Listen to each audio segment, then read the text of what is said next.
বিসমিল্লাহির রহমানির রহিম। আসসালামু আলাইকুম। আমি ইশরাত জাহান তনু। আমি মুক্তাগাছা উপজেলা মহিলা ভাইস চেয়ারম্যান প্রার্থী। আমার বাসা হচ্ছে বাড়িটা তারাটি ইউনিয়ন নিবাসী আমি। আমার বাবা মরহুম ডাক্তার এল এম গুলাম আরহাম। আমি বর্তমানে মানুষের সুপ্রিম ল কলেজে আছি এলএমবি অন্তর্গত।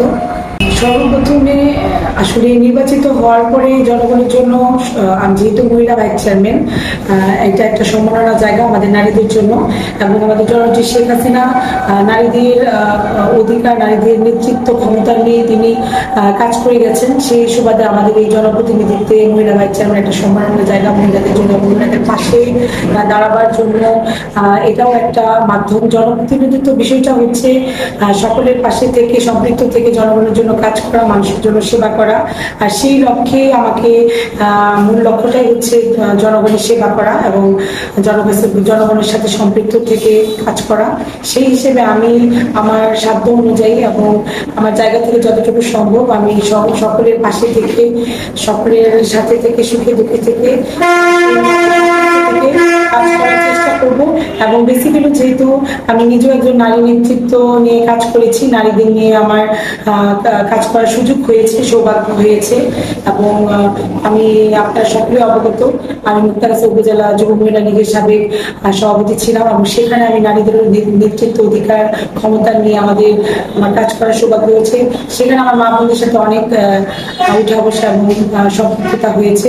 সেখানে নারীদেরকে নিয়ে কাজ করার আমার মানে চিন্তা ভাবনা এবং লক্ষ্য বিধবা মেয়েদেরকে নিয়ে এবং যারা সমাজে যারা কর্মসংস্থানরত অবস্থায় নেই, অনেক মেয়েরা আছে, তাদেরকে নিয়ে কাজ করা, ছোট বাচ্চাদেরকে নিয়ে কাজ করা। তো অনেক রকমের চিন্তা ভাবনা আছে, সেটা সময় সাপেক্ষে, আসলে পরিস্থিতির সাপেক্ষে আল্লাহ যদি নির্বাচিত করেন তখন আসলে আমি সেভাবে কাজ করে যাব।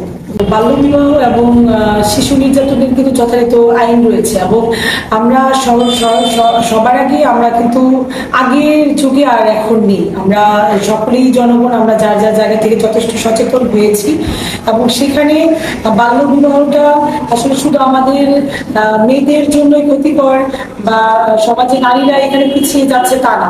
এখানে কিন্তু একটা গোটা জাতিকে কিন্তু এখানে হুমকির মুখে ফেলে দেয় এবং শিশুদের বাল্যবিবাহ যেটা হয়, এই বাল্যবিবাহের মাধ্যমে কিন্তু একটা মেয়ে সহ তার পরিবার সহ এবং বাচ্চা যখন ভূমিষ্ঠ হয় সেটাও একটা হুমকির মুখে পড়ে যায়। তো সবার আগে দরকার হচ্ছে যে কোনো বিষয়ে ভূমিকা নেওয়ার আগে দরকার হচ্ছে মানুষকে বুঝানো, যে কোনো বিষয়ে তাদেরকে নিয়ে বুঝিয়ে কথা বলা বা সকলকে একত্রিত করে বা বাল্যবিবাহ নিয়ে যতটুকু আমাদের আইন রয়েছে, বাল্যবিবাহ কতটুকু অপকারিতা রয়েছে এবং বাল্যবিবাহ করলে আমাদের সমাজে কি কি প্রভাব পড়তে পারে এবং এটা মায়েদের জন্য বা একটা নারীর জন্য, গোটা সমাজের জন্য কতটুকু হুমকির মুখে যাবে, এই বিষয়টা নিয়ে আমাদের কাজ করতে হলে সর্বপ্রথম আসলে সবাইকে নিয়ে বসে কথা বলে জায়গায় জায়গায় সেই জিনিসগুলোকে ছড়ায় দেওয়া এবং এই জিনিসগুলো সচেতনতা যেন চলে আসে।